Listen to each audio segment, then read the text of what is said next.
They're willing to copy, steal, beg, borrow, and they also have the rare earth minerals. You're listening to the Startup Podcast. This is a Reacts episode. Hey, I'm Chris Saad. And I'm Yaniv Bernstein. And I'm Amir Shevat. And on today's show, we're going to talk about tariffs. We're going to give a tariff update. In particular, we're going to talk about Huawei announcing that they're ramping up a new AI chip in China to deal with the NVIDIA embargo. We're also going to talk about the impact on startups. Amir is going to give some updates from the field about the actual impact he's been seeing on how the tariffs are affecting startups. We're going to talk about Google's antitrust case and Perplexity's email in response to that.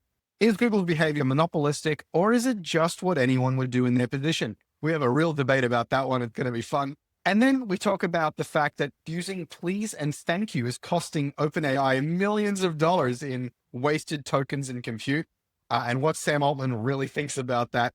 All of that on today's show right after the break. Stay tuned. Whether you're starting or scaling your company's security program, demonstrating top-notch security practices and establishing trust is more important than ever. Vanta automates compliance for SOC 2, ISO 27001, and more, saving you time and money while helping you build customer trust. Plus, you can streamline security reviews by automating questionnaires and demonstrating your security posture with a customer-facing trust center, all powered by Vanta AI. And it gets even better. Just for TSP listeners, you can get $1,000 off Vanta when you go to vanta.com/TSP. That's VANTA.com/TSP for the Startup Podcast to get $1,000 off. All right. For our first topic, we wanted to do a tariff update. And specifically, we have two sub-stories for the tariff update. The first is Huawei has a new AI chip, which they're threatening, promising, committing to putting in market at scale in the coming weeks and months. Now, of course, this is really interesting because, NVIDIA has basically been barred from selling their chips into China entirely now. And basically a giant trade embargo between the US and China.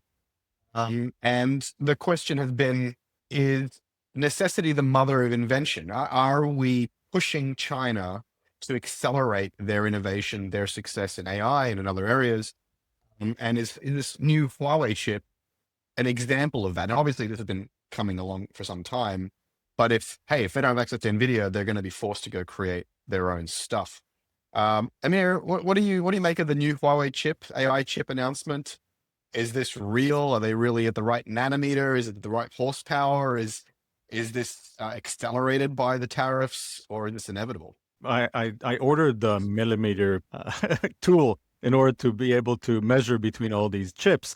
But seriously speaking, I think we're pushing China to fight with us. And I think that's not a smart move.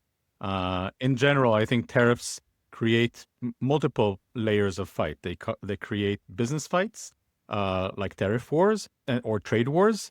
They also create actual wars. There's many studies that shows that when there's no good connection between countries, they're more likely to participate in war.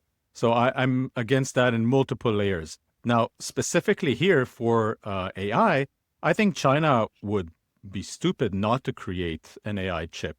I think we all believe that AI is the future, and whoever owns the stack owns the world. So China would be really silly not to do that. I think a lot of the current US trade war is fueled by a certain arrogance of US exceptionalism that, can only be done here. And so, if we cut off the supply, then everything is going to go our way. But China is very innovative, but also they have, at the moment, whatever you think about the Chinese government and their human rights record and everything like that, they seem to have this really fascinating and very effective combination of state control and capitalism that allows them to direct innovation in the direction that they want, right? You see it with EVs, with battery technology.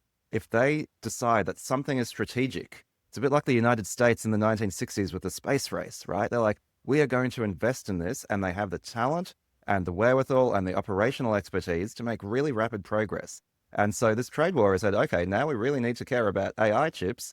Okay, we're going to mobilize all of our best people into this, and yeah, they're going to make really rapid progress, and that's what we're seeing.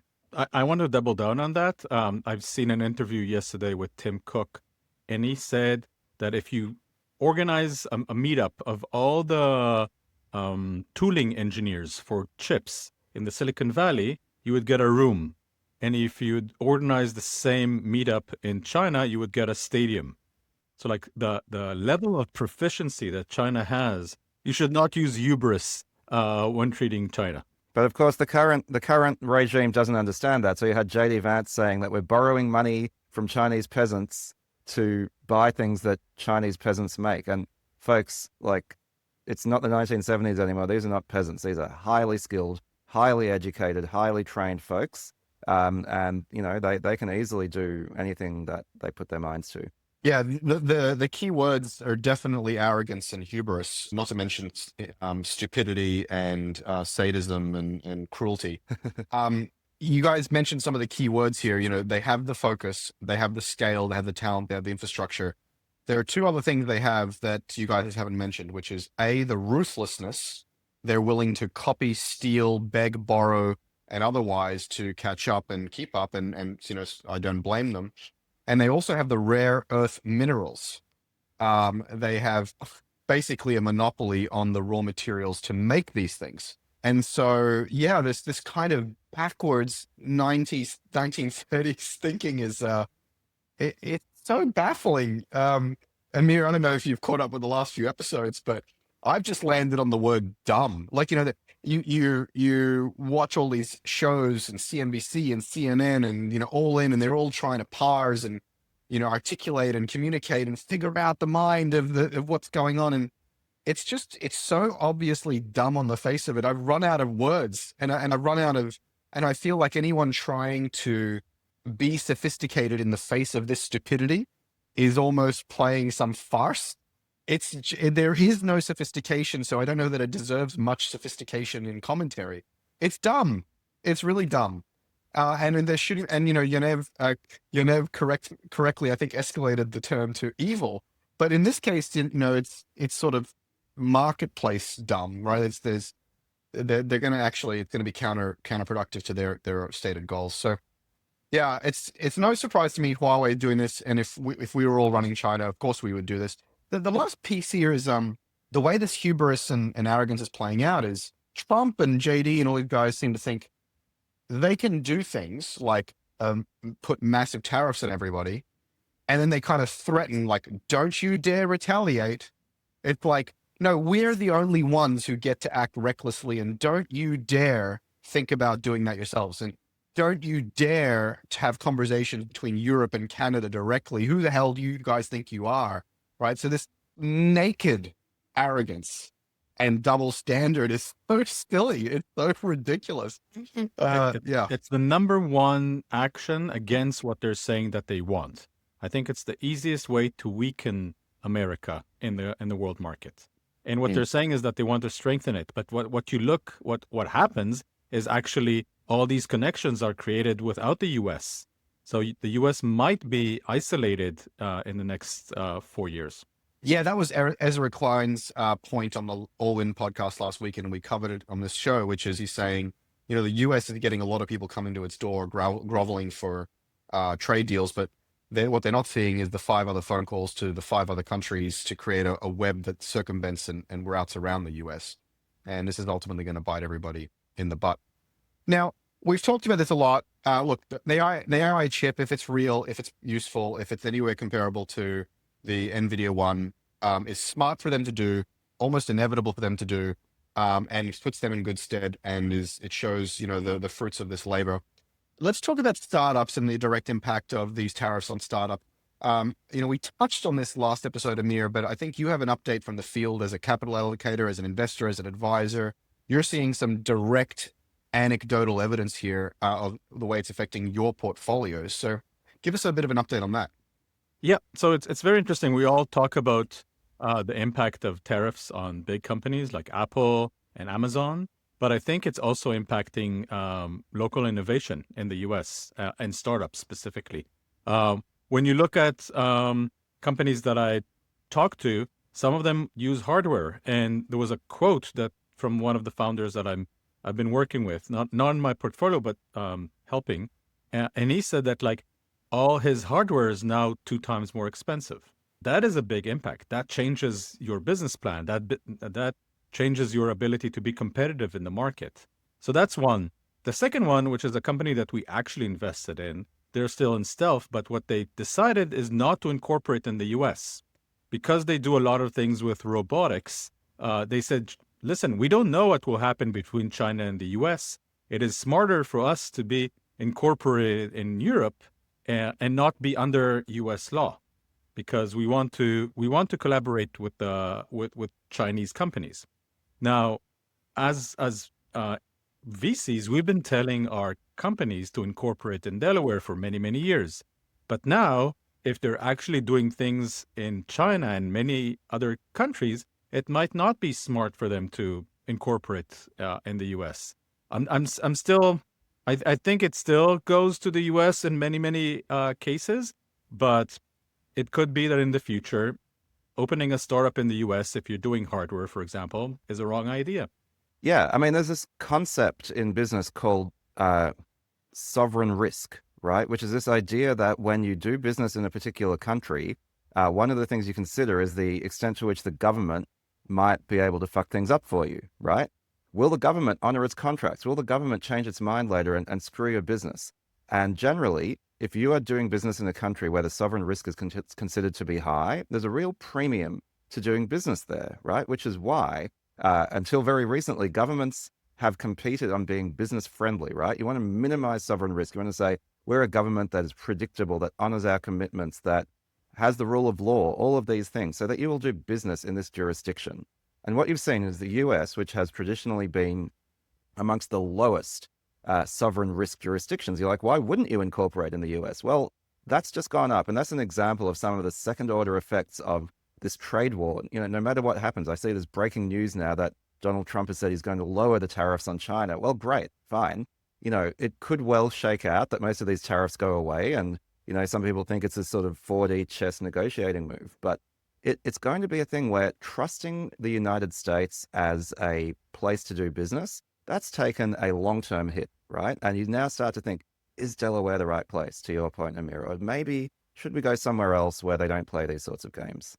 Yeah, there's just so many millions of trillions of decisions being made right now, many of which won't be unwound, can't be unwound. If you think about the research that is being aborted, the companies that are not being formed in the US, the funding that is not happening, the countries that are rerouting around the US, the damage is so catastrophic. You know, the other day I commented, actually, when Trump first won, and, you know, I think people may scoff at this, when Trump first won, I said this was as bad as 9/11 in terms of its global reshaping and its impact on the stability and nature of the world. And I think what he's doing this second term is probably another 9/11. It is so monumental in history, it will echo into decades. And it's being done with such cavalier disregard. And, you know, I don't think we're going to see the full effect of this for many, many years, so that, you know, our children will be well and truly, they'll be our age, and they'll be still feeling the effects of this. And it's difficult to predict what the second, third, fourth order effects will be. So I hope that the US is stronger than that. That's my hope. My worry is the third term. If there's a third term, that's definitely 9/11 material. That's like, I don't know if you've seen, there was a movie called Civil War last year. Oh yeah, definitely. It was all around the president taking a third term. I think if that happens, I think the most important thing that protects the US democracy is the term limit. There's multiple areas around the world where you have leaders that get elected every 4 years, and that's not a democracy. Here's what I fear, Amir. I fear what you've just said is an example of a dramatic shift in the Overton window. Or another way of saying it with less cleverness is a frog in boiling water. I think if we had said this time last year, what is the red line? We would have probably said disappearing American residents to internment camps, or to supermax prisons offshore. And we probably would have said the American president ignoring the Supreme Court. And that's what's happening now. And I, if you want to talk about what makes America America, I think it would be the Constitution and separation of powers, due process and the rule of law, and constitutional term limits. Maybe mix in there freedom of press and what have you, or freedom of speech. And so there are protesters in universities and universities themselves being disappeared, deported, and otherwise blackmailed for their speech, and people being deported to prisons, and the Supreme Court's being ignored. And so I think we're way past the constitutional crisis here, and it's where we haven't noticed because we're that proverbial frog in the boiling water. Yeah, that could be true. And I agree with you that we are very bad at predicting long-term impacts. If we take it back to startups and AI and everything that we love, there's long-term impact of all of this on the trust of people in the system. And to Yaniv's point, if I don't trust the system, I don't operate in the system. I try to find other systems. So we might see long-term impact of this for a very, very long time. All right, let's talk about topic number 2, which is Google's antitrust case, which is getting to the pointy end of the conversation. We have people in the Trump administration saying things like, hey, the remedy for this antitrust monopolistic behavior should be looking forward to the future, not just to the past. And, essentially alluding to the fact that they want to target their AI efforts. They're talking about the fact that Google has been paying Samsung to pre-install their apps, even recently, of their Gemini app and so on. And Perplexity was asked to testify, and they've written a public post, which is really worth reading. We'll put it in the show notes. But the general gist of it is that they're saying, look, the remedy isn't to break Google up or to do some of the other stuff that the government is proposing, but only to force them to let people choose. The quote from the post here is, when these rules for OEMs and carriers first launched in 2009, Google required them to include 12 of their Google apps by default on Android, they're referring here, which has now ballooned to 30 apps in 2024. And today, 6 of those apps must be undeletable. And so their argument is, hey, Android is ostensibly open source, or at least one of the examples of their argument is that Android is open source, but Google's, rules and payments and policies and incentives are basically saying, hey, if you want any of our apps, you've got to install all of our apps, and that's monopolistic behavior. And that's just one example of the things that they're claiming that they've done. And they're, of course, Perplexity is a competitor to Google, and they want equal access on the device and to be able to compete. Amir, what do you make of it? I've got some very interesting opinions about this, kind of contradictory feelings about this, Amir, but you go first. What do you think about this? I also have contradictory feelings about this. I like to be on the startup side, and I think that from a user, maybe I'd like choice. Probably not. I'd like good defaults rather than choice. In my experience as a product leader, users don't want choice. They want amazing defaults that actually work. And I think Apple has proven that. And the world is a world of OEM. So basically the world is at least the Google world is an OEM. So as a software vendor, you work with a manufacturer and you decide what is installed and what is not installed. That was true when if you're old enough, when we used Nokia and you had apps on it. It's true when you open up your first iPhone, you get software that is installed by the software vendor.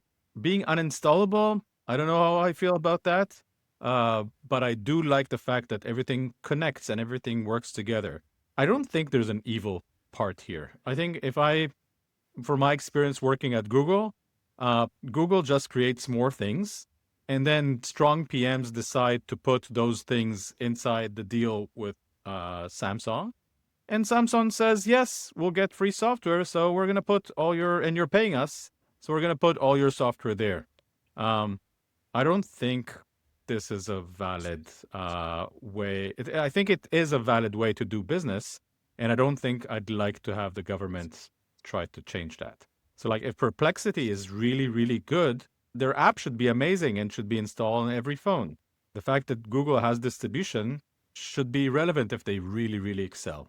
Yeah. Well, look, Amir, it's funny. Like everything old is new again, right? This is very much like the Microsoft antitrust case in the 90s. And it's about flexing your market power to compete, to basically get people to use your apps, not on the basis of the open market, but on the basis of being able to exploit your existing power, right? And in this case, like one of the things that Chris read out from this Perplexity letter is if you want to pre-install any Google app, you are forced to pre-install all Google apps, right? And so this is one of those examples where they're saying, okay, Google are using their influence over their Android ecosystem, their sort of very broad distribution of applications to say, well, we're going to use our stronger apps to kind of compel use or compel installation of our weaker apps.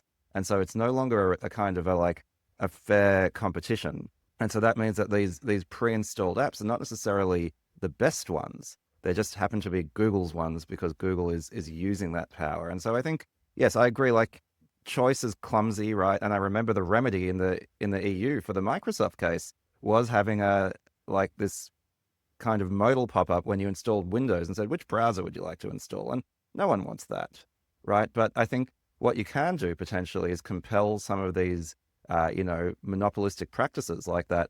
If you want one app, you have to install all the apps. You can compel Google to stop doing that. And that seems pretty reasonable to me. Yeah, as I alluded to, I'm in two minds about this, and I frame it a little bit similar to Amir, which is this: on one hand, you want startups to have space to be able to have a chance to succeed, to innovate, to win, and on the other hand, you don't want the government getting in the way of private deals and private decision making, private product management, and so on.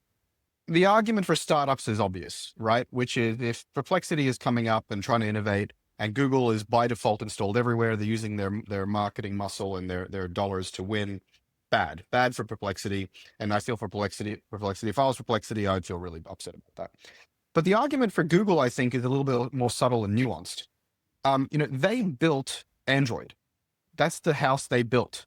They innovated, they deployed capital, they built Rails, they built partnerships, they built an app store, they built incredible integration, they had the foresight.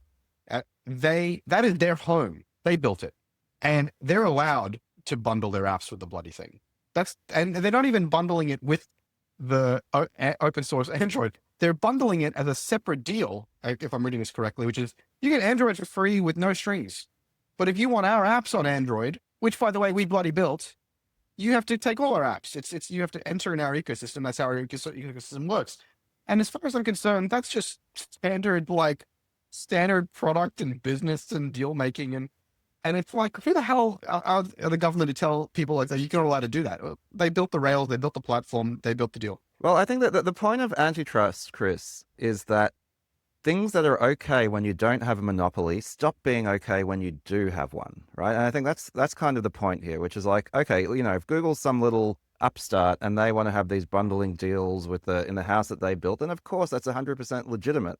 But once you have monopoly or monopoly-like market power, then it stops being like that sort of innovative capitalist kind of red and tooth and nail competition, and it becomes rent-seeking behavior where you're like, we don't have to innovate. We can crush our competition simply by our incumbency. And whether or not it's a house that you built, you're not allowed to do that. And I think that's really, the question is, to what extent are they a genuine monopoly? Because I completely agree that, that the government, when you have a real monopoly, the government absolutely has not just the right, but the obligation to get involved. Yeah, but I just think that this is a difference in scale, not a difference in substance, and I feel like that means it's a double standard, but here's the clincher: you did it's like Microsoft all over again. It is like Microsoft all over again, and here's what happened to Microsoft: the government stepped in at the exact wrong time for Microsoft. They dismantled their ability to compete in the internet business and in the mobile business. They screwed Microsoft. They screwed a serious competitor now that they would have been 3 players instead of 2. So they undermined the chance for innovation and choice by distracting and dismantling Microsoft. For what? And this is the same critical time, which is Google is now under existential threat from AI, and they're trying desperately to catch up and keep up. And and as far as kind of Western power goes, we need a Google to be at full strength to compete with a China and the rest of the world. And they're being distracted and disentangled at an absolutely critical time that I don't think is necessarily appropriate. I think it's overreach. I want to add one thing. I don't think Perplexity is that naive. I think what they want is distribution. When they say choice, they say, "Hey, put us on the drop down. We want Samsung. We want to be distributed with every Samsung." So basically, they're looking for distribution. And if you look on the other side, again, my point is that if Perplexity is that good, it will be installed on every phone. Well, I just installed my new Mac Studio. It's a beast. The first thing I did was open up my hated Safari and installed Chrome. And that is it. And I never saw Safari again. I make it a default and that's it. If Perplexity wants to win, they can win. Chrome win. Many other, like Spotify won. You can win the distribution without trying to get yourself monopolized, like to start using monopoly law against your competition. Yeah, look, I guess I'm just going to dissent on this. I think even what you said, Chris, that, if Microsoft hadn't had antitrust used against them, we'd have 3 strong competitors instead of 2. I think it's just as plausible to say we would have had 1 instead of 2, and that 1 would have been Microsoft, because they had effectively deployed their power for a long time to stifle innovation. And yeah, maybe Microsoft got screwed because they flew too close to the sun. And we've had an incredible era of innovation in mobile and in internet since that period ended. So look, none of us can predict alternative histories, right? But the point is, when you have incredible market power, you are supposed to deploy it carefully. And if not, the government is right to intervene. And I would argue that Google is not really deploying its power very carefully in this case. And, it's right for them to kind of get in trouble for that. I think Google, in many cases, in many verticals, in many ways, has been completely inept at deploying its power. It couldn't find a social strategy with 2 hands and a flashlight. Couldn't find a communication strategy, chat strategy, messaging strategy. It can't. It now struggling with its AI strategy. I mean, it's relatively inept. There are no laws against ineptitude. That's the good thing. Well, again, this is the double standard, right? So where it is inept, it's like, oh, that's okay, you're allowed to be inept. But where it's finding some traction, it's like, oh my God, hang on a second, you're not allowed to do that. It's like, give me a break.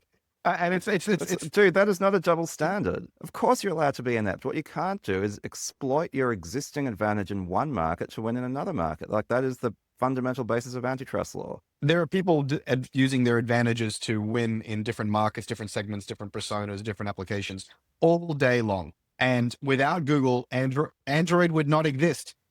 We're talking about consumers deserve choice on Android. Who made Android? Google. It's like saying, oh, well, you've got a beautiful mansion. Let me give you another example. You got a beautiful mansion. You're a multimillionaire. You made a crap load of money. You got a beautiful mansion. You've bought the property. And then it's like a bunch of people on your street go, who the hell are you? Do you think that you could keep all those rooms? We're going to go and camp out in your rooms. It's like, fuck off. It's in my house. With respect, I don't think you have understood the fundamental premise of antitrust law. I get the premise. I just don't like it. No, seriously, because you keep saying it's a house that Standard Oil built. It was the house that Bell built, but the US government broke these things up because the house became too powerful. That's the whole point. Yeah, I get the point, but I'm saying in an era where, as Bill Gates said, any guy in a garage can be my competitor. Antitrust law is out of date. And right now, Perplexity, which is 50 guys, 20 guys and girls in a garage, are kicking their ass, and they're struggling to survive. And this is the exact wrong time to tell Google, hey, sit down, shut up, you're a monopoly. It's more like, holy crap, your entire business is at risk. Maybe we should let you try to compete a little bit. I don't know. Anyway, just it's about timing. It's about, who do you want making your decisions. And I'm not a free market purist by any means, or a kind of laissez-faire market person. But I just think that this is that in tech, when you talk about network effects, you talk about the cost of innovation going down and execution going down. When you talk about platforms, which Amir, you and I have built platforms aplenty, and so have you, Yaniv, with Google Maps. This is how much effort, how much blood, sweat, and tears it takes to design the rails. They're opinionated enough that they create useful rails but not so amorphous that they're, that they don't really contain anything, that you maintain great incentive, that you curate, that you kill bad actors, that you make partnerships. Like building the Android platform, building any platform is just really, really hard. And then saying to an OEM, well, hey, if you want our apps on the platform, you got to take our apps. Our apps work together. Like that's perfectly reasonable bet. Perfectly a reasonable deal to make. And every platform does it. If you go to Tesla, you get apps. If you go to if you go to iPhone, you get apps. On every platform, you get the default apps. Yeah, it's like saying, why doesn't Tesla include like Google Waze as one of the options? It's like, because they don't. Guys, I'm frustrated by this conversation because what you keep ignoring is it's about the monopoly power. This is not anti-competitive behavior unless you're a monopoly, right? So I think these arguments are a waste of airspace, right? Because you're talking about something that's not relevant. Tesla has a monopoly on Tesla interfaces, Tesla screens. Okay, very clever. Okay, I think we're done with this. The audience loved it with mom and dad having arguments, so hopefully that's entertaining for everyone. Over 7,000 global companies like Atlassian, Dovetail, FlowHealth, and Quora all use Vanta to manage risk and prove security in real time. Why aren't you? Get $1,000 off Vanta when you go to vanta.com/TSP. That's VANTA.com/TSP for the Startup Podcast to get $1,000 off. Okay, so the next topic is just a bit of fun. OpenAI has reported that they spend millions of dollars because people are saying please and thank you in their prompts. So to process those tokens and those prompts is costing them a lot of money. But Sam Altman was quick to add, but he thinks that's okay, that it's probably a healthy thing that people say please and thank you to ChatGPT. If for no other reason, just to maintain stability in human or human-like interactions. What do you guys think about this? It's just a bit of fun, but do you say please and thank you to your ChatGPT sessions and threads? I actually stopped doing that a few weeks ago because I've read that it impacts the quality of the outcome. It has more tokens to process, so if you're more exact, then you would get better outcome. But I totally agree with you. I think that antimorphism is important here, because if we don't antimorphize the AI, then we'll be jerks to it. And being a jerk to other intelligence, especially one that is becoming much more intelligent than we are as time passes, is probably very much not a best practice. My beef here is actually with the engineers. Can't you regex that shit out of the tokens? Like basically, can't you go and say, hey, fine, thank you, okay, and all these I can write that script if they want. I don't even need vibe coding to regex that. Yes, Sam, the offer's there if you're listening.